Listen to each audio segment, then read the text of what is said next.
Hello， 各位好，欢迎回到杰克船长在澳洲。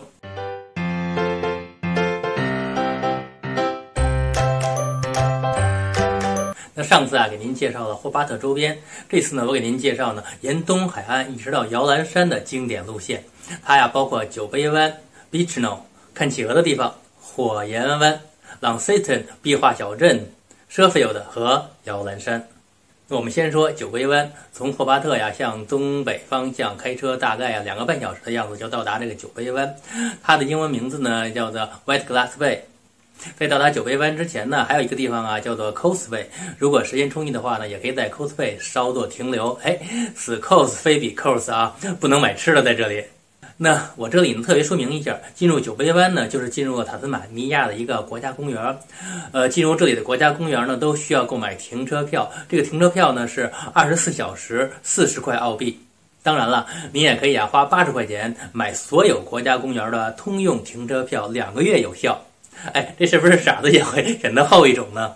不过呢，如果您像我一样呢，并不是去所有的国家公园，其实呢，我后面的行程呢也只有摇篮山需要用到停车票。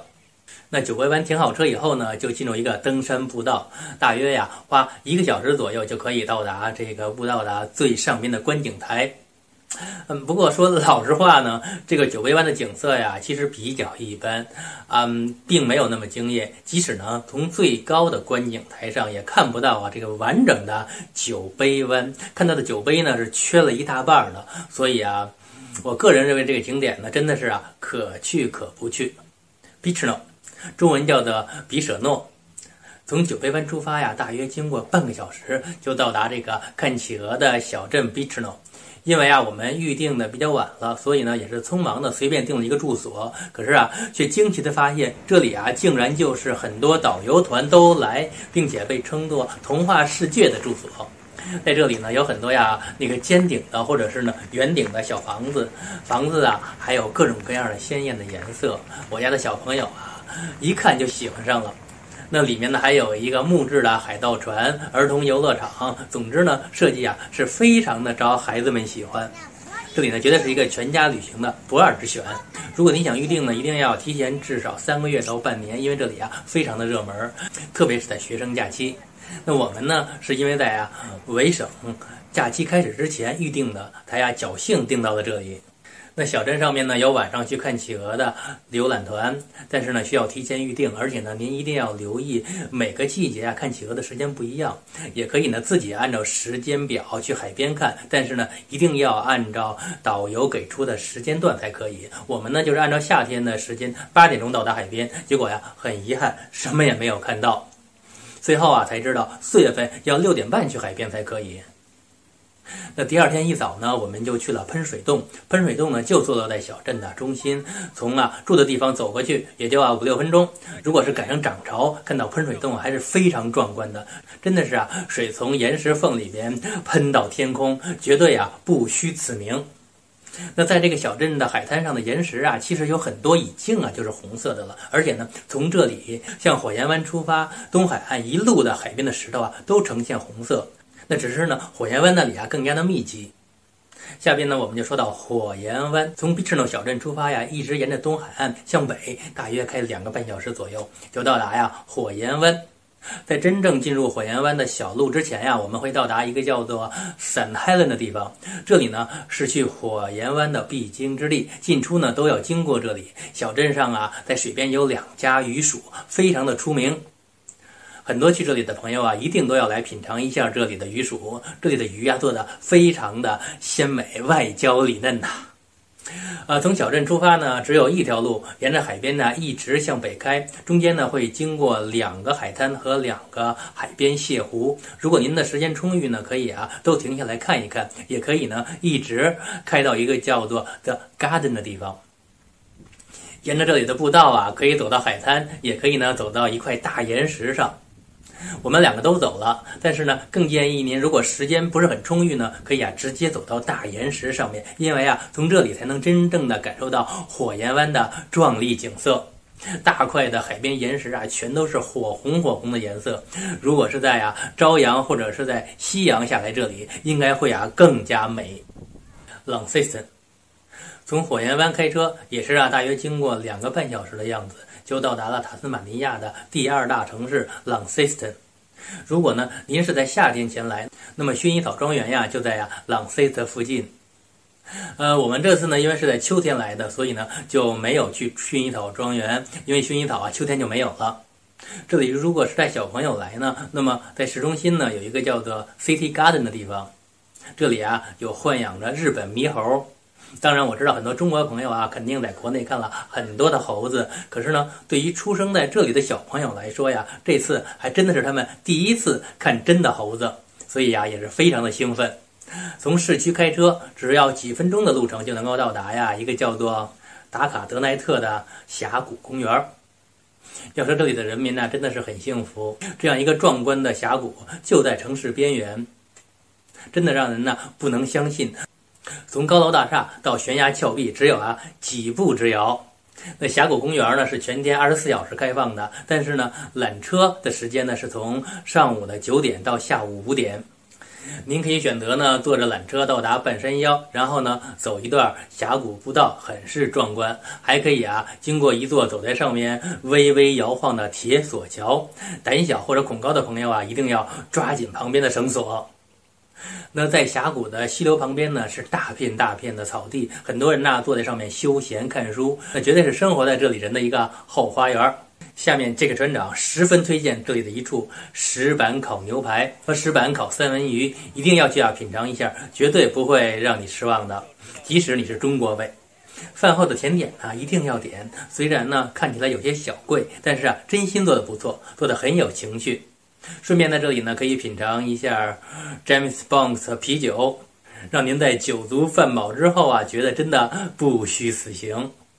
壁画小镇 Sheffield， 那从朗塞斯特开车呢大约经过半个小时就到达这个著名的壁画小镇。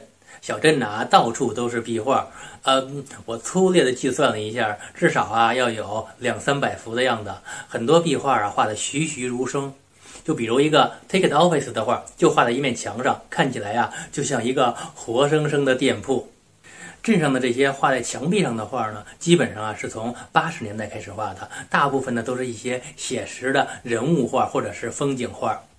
那在小镇的中心花园还有一大片画在画板上的巨幅壁画，这里的很多画呢是在每一年的评选中获奖的作品。看80年代、90年代一直到2000年，可以感受到不同时期的绘画作品的特色。早期的绘画呢比较写实，但是现在的作品呢越来越反映人们的思想和一些个印象和浪漫主义色彩。那么重点来了，每一个华人呢到这里都要去看一看著名歌星陈奕迅画的一幅画。这幅画呢就在这个公园里面。陈奕迅唱歌真的不错，可是画的画吧，怎么说呢？是这里边最弱的一幅。虽然画的一般般，但是架不住是著名歌手，所以也挡不住每年有大量的中国游客来此观赏。所以伊森真的是给这小镇带来了很多的游客和商机。我们在这里要表扬一下伊森。摇篮山，从壁画小镇呢再向前开大约1个半小时就到达世界著名文化自然遗产摇篮山。说老实话，在来之前呢我并没有对摇篮山抱有很大的期望值，想象中呢不过是一座普通的国家公园而已。但是当我来了以后，真的被它的景色所折服，真的是既雄伟又秀美。来到摇篮山呢，不可以把车开到里面的景区，只能把车呢停在最外面的游览者中心。当然这里有大片的停车场，然后呢您就可以拿着我刚刚说的花40块钱或者80块钱买的停车凭证，来到信息中心的接待处，和他们换取免费的巴士票，乘坐这些公共交通进入里面的各个景点。其实呢里面呢就有一条路，一共有4个停车点。如果您是带小朋友来的话呢，或者不太喜欢走长的路，就可以在第一个地方下车。这里呢有很多短距离的徒步路线，虽然距离短，但也非常值得一去。我们呢是因为第一天到得太晚了，所以没有办法走里面更长的徒步线路，就先在第一站下了车，体验了一把短距离的路线，真的被惊艳到了。这里面的步道啊，大部分都是用木板搭建的。走在这些步道上啊，进入雨林当中，因为啊山里的湿度非常的大，所以呢可以看到树干全都是绿色的青苔，这种感觉呀，让我想起了一部动画片儿。您想到没有？《绿野仙踪》，一点不夸张，真的就像童话世界一样。中间还有2站，其中一站呢可以看到啊 Wombat， 我们也是后来才知道。具体这个信息呢，您可以啊在咨询前台的工作人员。那最里边的一站呢，就到达鸽子湖环湖徒步线路。环湖一周呢，大约需要2个半到3个小时的时间。这一圈呢也是非常值得走上一走，或顺时针或者逆时针。但是啊，河边的小木屋一定不容错过，也不可能错过。在这里啊拍照合影，上大片的时刻到了。那这次比较遗憾的是啊，没有走 Cradle Valley 木板步道。这是啊一条3个小时穿越山谷的木板步道，全程啊都铺有木板。这个船长不是啰嗦啊，重要的事情多说几遍。看着这些呀绵延在绿色的山谷之中，想想啊都觉得走在上面呢会非常的幸福。可惜啊这次我没有时间了，留一点遗憾，留待下次弥补。好了，各位，塔斯马尼亚下部分就给您啊介绍这些。那希望去过塔斯马尼亚的朋友呢，也可以啊补充一些西海岸的一些信息。那我们这期节目就到这里了，下期再见，拜拜。